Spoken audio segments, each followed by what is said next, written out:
Michael, I know your father Aidan and I know Seamus, and they're two very well respected and very accomplished handlers. So you must have got going at this job very young, did you? I was always going to trials and watching my father and uncle work dogs since an early age, but I never got into trialing until 2003. I think I was 19 at the time. I was mad keen on hurling, and I had to give hurling up for medical reasons. And my father, he got me a young dog, a young bitch in England. She was about 6 months old, called Jip, and he said, just something to take your mind off it, not being able to hurl, and train that, and it just went from there. Yeah. Maybe it's a good thing, because I know the hurling takes up an awful lot of time, but you'd have a shorter career. At least with this job, you'd be able to go on indefinitely, hopefully. Hopefully, yeah. I think if probably if it's still been hurling, I probably wouldn't even be in dogs maybe until now. At this age, it does take up a lot of time, but I think starting to train Jip, it was the first dog I ever trained, but I think watching and going to trials for so many years, I think I picked things up when I didn't realise it was, and I wouldn't say it became easy or it was easy for me, but I just wasn't starting, and I knew nothing, so. Yeah, for me, it's fierce interesting how much you're able to achieve there in the last few years, and just to be able to compete at that very top level. And when you got into dogs, were you farming? What did you do, say, when you left school or when you were 19 or 20? What did you do for a living? Were you putting in hours at this job? Well, we had my father had the petrol station, a filling station, and worked there for a few years then. Well, when I trained Jip, I ran in nursery season, and then I went to Australia for a year, and I came back 2004. I think that was my first nationals, 2004. After that, then I worked at bricklaying for a few years, and then I went to America then. After that, a very unorthodox start. Yeah, I thought you'd be growing up on the hill there with your father and your uncle, and you'd be putting in hours. You'd be living with sheep. No, it wasn't like that at all. Not at all. No. And what do you attribute getting so good at it, or how did you? I don't know. I suppose how did you start winning so early in play? And I don't really know. Jip was she was a special little wee bit. She was good to her sheep. She was natural outrunner. She gave me time. At that for a first dog, she was ideal, and she had a very good nursery season. 2004, 2005, I won the International Young Handlers, and that was in Ross and Y. I'd say that's when I really got the bug, because Ross and Y was a fantastic course, wide and trees and a hill type course, and I stayed for the 3 days, and I watched the Supreme. I was fascinated by it, and I said once on coming home, I said to my dad, I says, my 5-year plan is to try and get into the Supreme. And 5 years later I won it. So it was kind of funny, but I think that Ross and Y was probably the course and the trial that probably gave me the bug. No, and it was very impressive there to turn around and win it there, and would you think that, from the Ross and Y thing, that you had the little picture in your head, or what was the motivation there? Or have you always just been competitive? Is it like the hurling? Is it? Just probably is a competitive thing in me, but it just was that final day, that seeing Ross and Y and the course and what could be done and what was needed. I was green. I was just able to do an open course, and I won my first open trial that summer, but I was never. I don't even think I was competing at double lift stage, but that was the next goal. Yeah. And you mentioned, what was needed. That's the thing. I always have that question in my head. What do you need for an international dog? And you've been there, you know it. You've won the Supreme there. You've been third in the world. Yeah. Along with plenty of other achievements with different dogs. Like I saw you in the Supreme in 2015, and you're always there. Yeah. And well, what is it? What do we need? What is that extra? Or for you, what do you think is the important things that will help you get there? Well, for one, you need a dog must have an outrun, and I think a team player, you must have a dog that wants to work with you for that final day. Also has to be able to push 20 sheep. It can't just be a lot of so-called Saturday dogs. It's very good and 4 or 5 light sheep, but come pushing 20 sheep around 30-minute course and still have the last and the stamina, which is a big thing I think for the final day. to be able to do the international shedding and not lose his head or not get frustrated. All them things contribute to a final day dog. Yeah. And I hear fellas saying, you know, you do too, it's very hard to get a good dog and they're very scarce. But I see you've bought a lot of dogs and sold a lot of dogs and trained a lot of dogs. I see Gwyn Penmacno, I was talking to him there a couple of years ago, and he had a dog he got from you, and James McGee there with Sid, and like he came from you at a young age. And you know, Alistair McRae in America, he was telling me he gets a few dogs from you. Serge and Eve, it was second. Serge and Eve, yeah. The year I was third in the world, Serge was second with Eve. He got me, that was my nursery bits that. Dogs in general, hopefully I've done well for other people, and at the end of the day you can only run two, so you can't run anymore. How do you know which ones to keep when you hear Serge, here's one, you can go and get second with her, and you know, here James, you go and get in the team there with Sid and breed yourself a dog like Silver?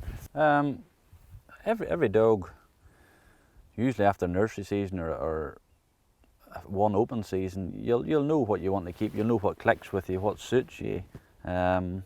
And like as I say, some of them dogs that have went on to other people and have achieved as much as with them, maybe wouldn't have achieved it with me. Maybe they suited them better, or that was their more style of a dog than mine. And you just keep, or I just keep what I like and what I like working. And as I say, you can only run two at a national, so you can't keep 4 and 5. And was there days there now when you were breaking out Cap, did you know, I'm keeping this fella, or was there days when if a fella came in with a big wallet, he could have had Cap? Well, actually I bought Cap Cap was 2-year-old in 3 months. He was just out of nursery season in Scotland. I bought him in March, and it was a guy, John Kennedy, from Dunoon. After I had won the International Young Handlers in Ross and Y, John phoned me to congratulate me, and he told me, he says, you're wanting to get serious about this sport. He says, you need 2 dogs, and he says, I have a dog that I think will suit you. And he says, I think he could be an international dog, and he said, you'll get him after the nursery season. And that's when, and John had done a good job of him. Like he'd done a good job training him. He didn't do anything. He didn't get to a nursery final. He ran him in 2 nurseries in Scotland, and he didn't get to the final with him, but he seemed to come to me and click, and maybe, well, it took a year before we started doing anything, but once he got to that 4-year-old, 3.5, 4-year-old, he was very consistent from then on. Yeah, because it's good to have friends like that there. I'd love to get some of them. It is, aye. And he just didn't give them away.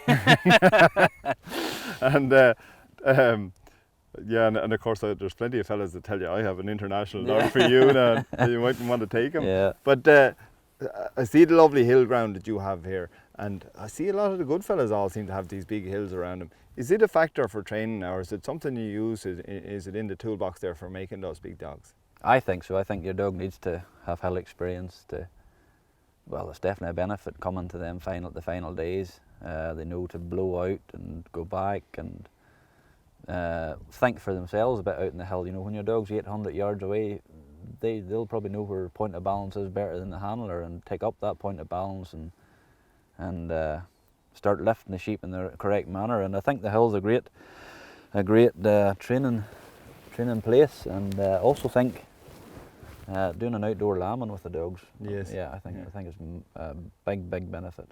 I try to do one every year, you know, with my dogs, and it's great experience for young dogs, and wearing a single sheep and learning to be patient and all them things. So I think the work is a big factor to a lot of the successful dogs.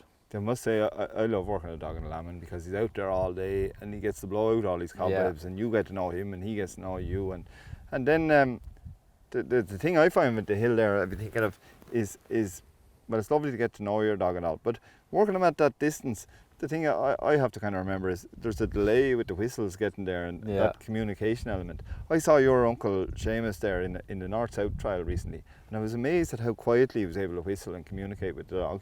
I was wondering, is that stuff that you can work on the hill with distance and that, and getting a dog listening? You kind of hunt a little bit like that too? You're not too loud with the whistles? No, I'm the same. I like to keep it as quiet and as if it's under control as possible. I think if you teach your dogs that you're going to be whistling loud or shouting or that. It's a thing they get used to, and I try to do the opposite, keep it quiet and keep it calm, and I think it comes across to the dog. If you're excitable and you're loud and you're giving sharp, fast whistles, you're going to get a reaction out of the dog. You're nearly telling the dog to be fast and be erratic. So I think I try to be as quiet as possible when things are right. Yeah. When you're talking about those fast whistles and the jerky stuff and the loud and all, you're describing me there. You're making me very uncomfortable. But is that something that when you start breaking out those younger dogs and all, is it something that just feeds the whole way through? You start off quietly in the very first place. Oh, but still, like, it's young dogs. They just don't go from perfect from the start. Like, it's.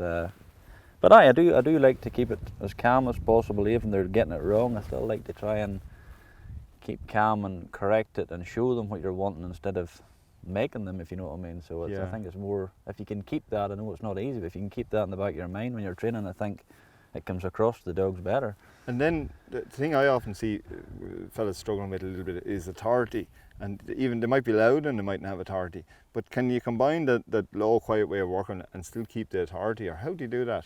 I think so. I think if you're consistent and in your training, and they know when they're right, and they know when they're wrong, and you can still do it without needing to be loud or being on the dog too much. I think they're smart enough. They're very intelligent animals. I think they do know the difference. You're reminding me, when I was in school I had teachers there and they didn't have to shout at me or anything. I knew their no meant Even no. by just looking at you. Yeah. Dogs are the same. I'm getting the idea now. Yeah.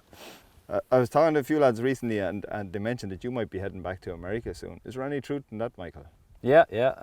My fiance's from America, so yeah, I think we're going to go back there. Hopefully this September, October time, late September, October time. So yeah, I'm going to go back over there. I was over there for about 2 years and enjoyed it. So that's right. You went over after you won the international. Where did you go to first over there?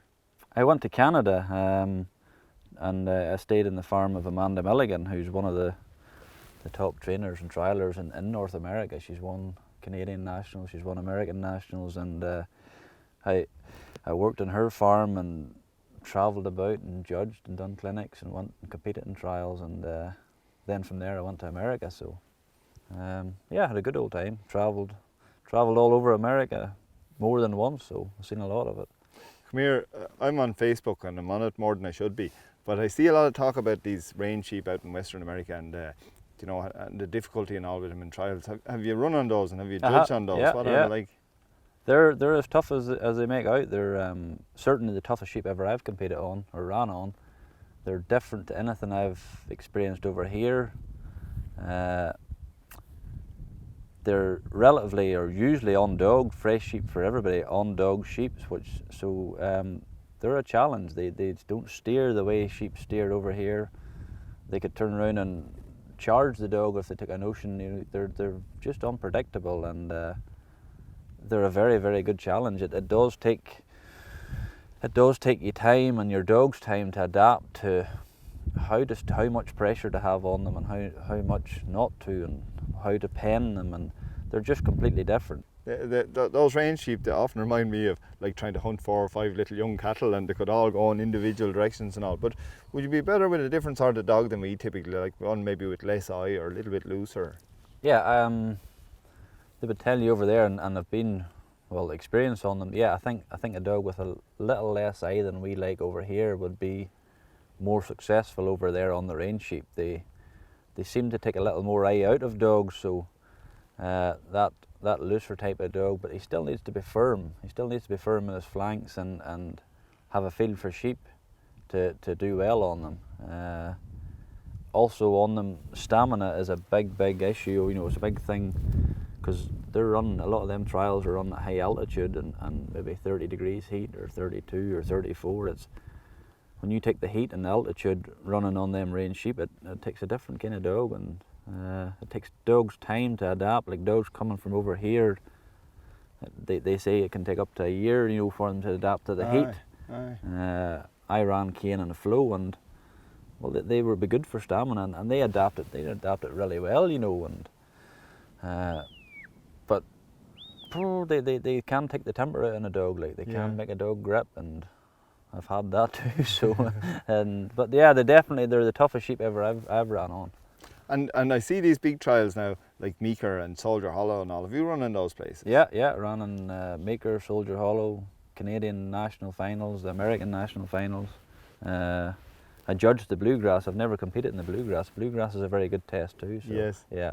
And they sound like it's a different sort of way. Like even the commentary, I think the commentary is funny. Or people applaud when you get a hurl and all. Yeah. Is it a little bit odd when you go out to the stake first to get used to all of that, or after a while does it just blend away into It nothing? just blends in. It is a bit. I suppose I've been out a few times judging and got used to it before I competed. So I was kind of used to the commentary in the background or people applauding if you make the panels or. Yes. And but it's definitely more people do get really involved in it, and big crowds turn up, and it's usually a good event, so it is. And so now this week we're going to have our Irish National coming up, and hopefully you'll be successful in that now and get another spin in the Supreme. Have you seen the course for the Supreme this year in Guildhall? I have, yeah. I went last July or something. We were at a trial and we went over to just get a view of the field. John McCulloch invited us over, and it looks a fantastic course now. And surely you must be like, I don't know, but I expect that the focus of your year is always to be thinking about the international. And yeah, that's the highlight. That's everybody competes in the national. I think that's their aim, is try and get on the team and try and get through to the final day. Like I'd imagine it'll be one of the things you'll miss now when you go back to America. Will it be the? It is. I always, even when I was over there, I missed when the Irish national was on or the international was on. I was glued to Facebook or glued to the scores or phoning home to see who done what. But it's definitely something I'll miss. But the trials, the big trials over there, I enjoy too. Like I definitely do. Yeah, and then a very different kind of trial. Been invited to compete in Way with Dogs with some of the world's best handlers there. And these are all fellas you've competed against before, and I'm sure you've judged some of them a few times. And even like, there won't be too many who've competed with Derek Fisher, except maybe in the final of the world this year. Yeah. But you pretty much know all those boys. Yeah, I think I've competed with them all. I think Derek's a very capable handler, and he's capable of winning any trial he enters.